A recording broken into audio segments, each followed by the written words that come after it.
Hi guys, ഇന്നൊരു അടിപൊളി കാര്യം പറയാനാണ് ഞാൻ വന്നിരിക്കുന്നത്. നമ്മുടെ അനീഷിന് അനുമോളോട് ഒരു ക്രഷ്.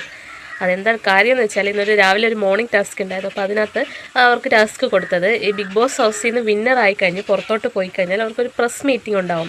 അപ്പോൾ അതിൽ ചോദിക്കാൻ ഇടയുള്ള ചോദ്യങ്ങളൊക്കെ ഹൗസ് മേറ്റ്സ് ചോദിക്കുന്നു. അപ്പം ഓരോ ആളുകളും വന്ന് അതിനുള്ള ആൻസർ നൽകണമെന്നായിരുന്നു. അപ്പോൾ ആദ്യം എന്തായാലും വന്നത് അനീഷാണ്. എല്ലാ കാര്യങ്ങൾക്കും കൂടുതലായിട്ട് ആദ്യം വരുന്നത് അനീഷ് തന്നെയായിരിക്കും.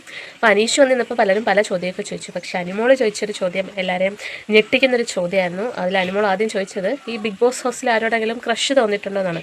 അപ്പം അനീഷ് ആദ്യം ഓർത്തത് പുറത്ത് ആരോടെങ്കിലും ആണോ എന്നാണ്. പിന്നെ പറഞ്ഞല്ല, അകത്ത് ആരോടെങ്കിലും തോന്നിയിട്ടുണ്ടോ എന്നാണ്. അപ്പോൾ ഇതിന് അനീഷ് പറഞ്ഞൊരു മറുപടി എന്ന് പറഞ്ഞാൽ ഉണ്ടെന്ന് പറഞ്ഞപ്പോൾ തന്നെ എല്ലാവരും ഞെട്ടിയിട്ടുണ്ട്. ഇങ്ങനെ അങ്ങോട്ടും ഇങ്ങോട്ടും വല്ല ബലം പിടിച്ചൊക്കെ നടക്കുന്ന അനീഷിന് ക്രഷോ അല്ലേ. അപ്പം നമ്മളും ഞെട്ടിയിട്ടുണ്ട്.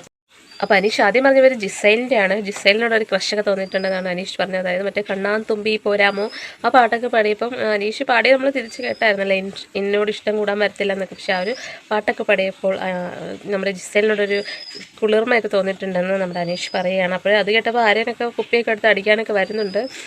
പിന്നെ രണ്ടാമത് പറഞ്ഞ പേര് അനുമോളുടെയാണ് കേട്ടോ. അനുമോളാണ് അനീഷിന് മേക്കപ്പ് ചെയ്യാനൊന്നും അറിയത്തില്ല. പക്ഷേ അനുമോളാണ് കുറേ നേരം എടുത്ത് മേക്കപ്പ് ഒക്കെ ചെയ്ത് കൊടുക്കുമ്പോൾ ഇങ്ങനെ അനുമോളുടെ കണ്ണിലോട്ട് നോക്കുമ്പോൾ എനിക്കൊരു കുളിർമ ഉണ്ടാവാറുണ്ട്, ഒരു ക്രഷൊക്കെ തോന്നിയിട്ടുണ്ട്. അത് ഏത് വിധത്തിലുള്ളതാണെന്നൊന്നും നമ്മുടെ അനീഷ് പറഞ്ഞിട്ടില്ല.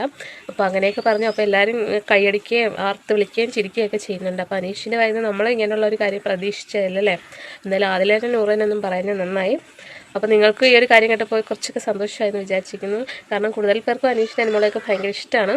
അപ്പോൾ എൻ്റെ വീഡിയോ ഇഷ്ടപ്പെട്ട എല്ലാവരും ലൈക്ക് ചെയ്യണേ, ഹൈപ്പ് ചെയ്യണേ, കമൻറ്റ് ചെയ്യണേ.